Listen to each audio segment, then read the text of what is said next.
Continue our recording live from Philadelphia at the Netroots Nation Progressive Conference. And as I've said before, and we'll say again, I'm not 100% sure anymore what progressive means, but that's kind of a good lead-in to my next topic and my next guest, who is doing a very interesting film project on a very interesting subject, which is the universal basic income. Now, I haven't covered UBI much on the show. I've warned him I'm a skeptic, not hostile, but certainly skeptical.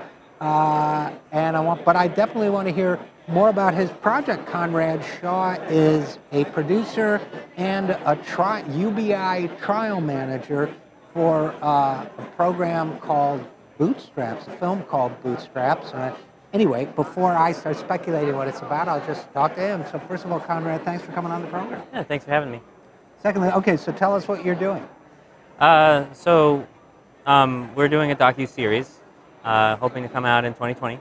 And we came into the UBI space, having learned about it a few years ago, looking for a new documentary project, my partner Dea and I. And it appeared to us that if UBI was ever going to be something that had a chance of becoming a real thing, it would need to be something that was people-powered. You know, it represents a large change to the system and the way we do things. And so it would need to be a grassroots movement and discussion. And wanting to open it up to that space, because the UBI space was very academic, and it had recently become very sexy because of tech billionaires, Elon Musk and Zuckerberg, dipping their toes in the water saying, I think we're going to need this. But in the end, I understood it as more of the way Martin Luther King was promoting it back in the 60s, as something necessary for human rights in the Poor People's Campaign. And I thought, you know, what we could offer with our storytelling is exactly that, like a tool and a way for a grassroots understanding to spread about UBI and what it means, what it could mean. And so the project is, we saw all these other basic income trials going on around the world that are very scientific in nature, very quantitative, very statistically rigorous. Mm-hmm. And there's a lot of really good data that comes out of those that appeals to me as a former engineer, and it kind of sucked me into the idea of UBI. But we wanted to do our own sort of experiment that would be more qualitative and be the sort of thing that is accessible to everybody in understanding the concept. So we designed and fundraised our own UBI trial with Netroots as our partners. Okay, well that's interesting, and let's start by agreeing on definitions. Okay. Because I've heard people use the term UBI meaning different things. I don't recall for sure. I think Martin Luther King talked about a minimum income that everyone was guaranteed. And someone said to me recently, didn't Richard Nixon propose it? No, Richard Nixon proposed it, again, as I recall, a minimum guaranteed income for everybody. But UBI, as I've most often heard it described by its proponents, is, say, $1,000 a month or whatever, pick a number. Everybody gets that check. You get it, I get it, he gets it. Doesn't matter if he's a millionaire, a billionaire, or has no money. One check goes out for the same amount, universal to everyone, meaning to everyone, basic meaning a minimum amount that goes. Is that your definition of it? Yeah, no, there's some caveats in there. So under Nixon, it was more of like a negative income tax that they were talking about back then. Basically a top-up, or, you know, more of a targeted way to make sure everyone has something. They have the same sort of aim, that nobody has nothing, right? And a UBI is sort of a different way to conceive of designing it. If you have a negative income tax, it has a lot of the bureaucratic problems of like a welfare, where you have to decide who deserves it, who needs it. Right. Whereas a universal basic income, it's simpler on the front end because you just give it to everybody. But one thing a lot of people are missing in the current discussion is that with a UBI, you have to consider how it's funded. You know, is it just deficit spending, and are we just giving everyone the extra $12,000? And that's what some people think it means. But I think for the most part, the idea would be you fund it somehow such that it it ends up being progressive, and it ends up being somewhat of a wealth distribution um, so like say people say, why would you give Bill Gates $12,000 a year? He doesn't need it. But if we're paying for a UBI by an extra income tax or something, and then he's paying an extra 15% in income taxes, Right. then he's getting $12,000 and paying 15% on $100 million or whatever. So it becomes this elegant way to do that targeted sliding curve on the back end, because we have a system that allows us to take the money from people who don't need it at a time when it's not crucial to them. Like when you're waiting for your tax money to be taken away, that money's sitting in your account. Right. Whereas when we're targeting things, we have the hoops and the qualifications for people to jump through. And then if you're in a bad situation, you lose your job, you need to feed your kids and your rent's on the line, waiting for bureaucracy to come in and decide you deserve the money is a lot more inconvenient than waiting for someone to take it out in taxes. So part of the attraction for you is that nobody gets to decide, no technocrat or however you want to put it, whether individuals are deserving or not, they just get it. But it has this progressive element through it on the other end through taxation. Yeah, it becomes more elegantly sort of, it's just like you can have the exact same outcome as a negative income tax based on how you design the funding. And that's what a lot of people don't understand. It also brings down the net cost. So the headline cost is, 1,000 times 300 million people is $3 trillion, right? But if you understand that this isn't, one, it's not sunk money going into a fighter jet program or something. It's still going to American people. But also, if someone gets $12,000 and gives $12,000 back, and they're like basically at a break-even point, that transaction essentially costs nothing. It's an accounting. Right. So the real cost of the program is in the end, on the net, how much money went from the people above the break-even line to people below the break-even line. So that makes sense. And again, we're talking with Conrad Shaw, who is producer of the movie and trial manager of the project called, again, Bootstrap.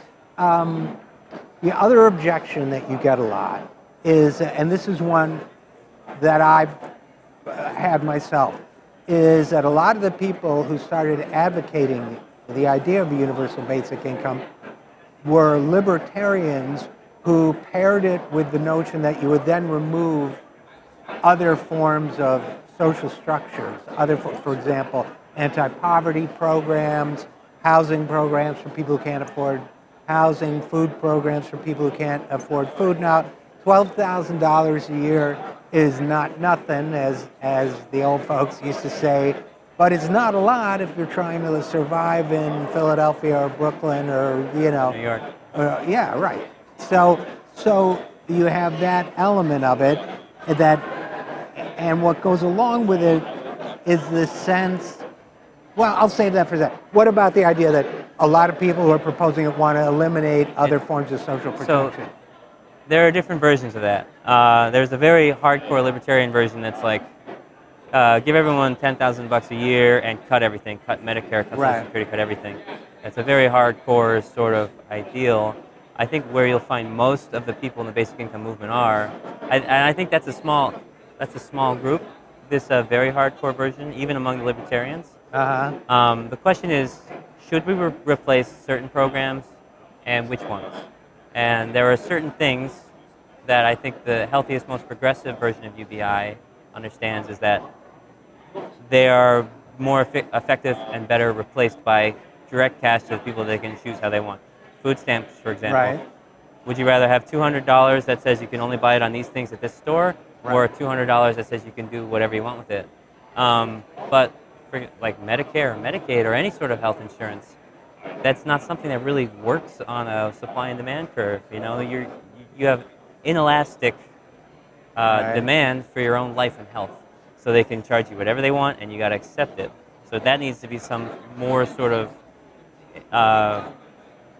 enforced. Like you need some sort of powerful body to stand up for people and make sure it's fair. But where the market is effective and will abide by market laws, the question that it's, I think, sensible to ask ourselves is, where would it be better to just give people cash rather than trying to give people directed, paternalistically guided sort of vouchers and things?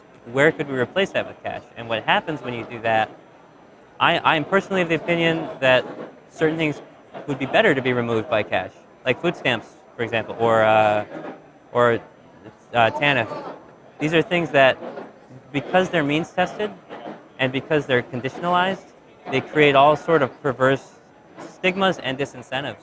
Like we have these welfare cliffs where it's, if you go out and you want to work and you get an extra, we met someone who worked an extra 2 hours in a week and lost all of her food stamps. I asked her why she did it, because most people won't. It's only smart not to if it's going to hurt you. And she said she's a home health aide and people need her, so we should not be punishing people for contributing. So what about, and I do want to get to the series, but what about, like I saw a tweet the other day and the top of it was, here's your UBI check, your new UBI check for $1,000. The bottom of it was, said, landlord, here's your rent increase for $1,000. Yes. Right? I mean, so a lot of people want to frame it as like UBI is not a panacea, and it's like nothing is a panacea. We already have problems with landlords, and we need landlord regulation and rent regulation. But there are certain arguments about that too. It's like, first of all, you can't just raise the prices on everything. And then say you believe in market supply and demand. Like if you're going to double the price of your product, someone can undercut you, and with a margin of profit over the cost of procurement, right? And when it comes to landlords, if someone just decides they want to take your extra $1,000 a month, you can look for a different apartment. Except that they control a scarce resource in the inner cities, especially.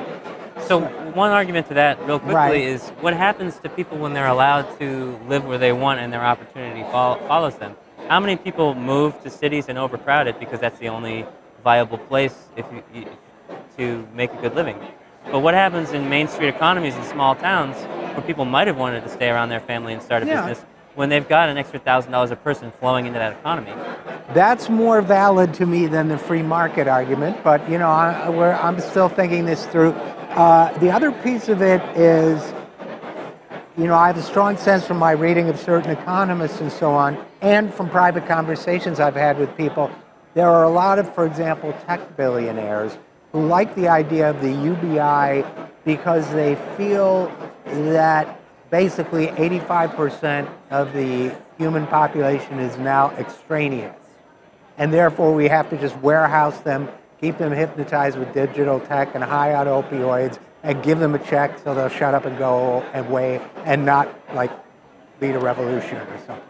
And I genuinely think there are tech billionaires who think that way. I think that may be true. I think there are some people with very strange opinions. And I think there is validity to the idea that we are coming into an age with automation and rapidly changing economy and society where we're going to face issues of purpose and issues of relevance as human beings with our limited capabilities. That's not going to change no matter what we do. Do we want to address those issues with people in desperate poverty or with a population that's not stressed to the point of needing to revolt? Do we want a population that's healthy enough to address these issues? And if there is some sort of dastardly tech billionaire that thinks the UBI is going to keep people complacent and off our backs, then that can be that person's opinion. Right. But for me, it's more about having a population that's able to face its issues together rather than looking for people to blame in minorities. So your process, your show, your series picks 20 people, is that it? And follows their life stories, what happens to them over time when they get basically a UBI? Yeah, so we have 20 people, 11 different stories, so it's families and individuals around the country, across 10 states, and they've been receiving $1,000 a month for a UBI for over a year now, all of them, and it's a 2-year trial, and there's no strings attached. They were willing to let us film them, and we're dropping in every now and then to see what they do with it and how it's affecting their lives. Okay, well, when's it going to be visible for the rest of us? Our aim, and we're just beginning, we're making news about it now because we're just beginning to talk to distributors and create buzz. And we're hoping for a release of season 1 covering year 1 in January of 2020. So you already started filming, and people have already started. Oh, we've filmed for over a year already. Okay. Season 1's in the can. Okay, fantastic. Okay, great. Well, I'll definitely be very interested in it, and I will be following it closely, as I will be following the issue closely. So Conrad Shaw, producer of Bootstraps. I keep wanting to say Badlands. I think I saw that movie recently. Bootstraps. I look forward to seeing the program. And where can people go to find out more? Bootstrapsfilm.com and @bootstrapsfilm everyone on social media. And on the website, bootstrapsfilm.com, you can sign up for the newsletter for updates. Great. Okay. Thanks for coming on the program.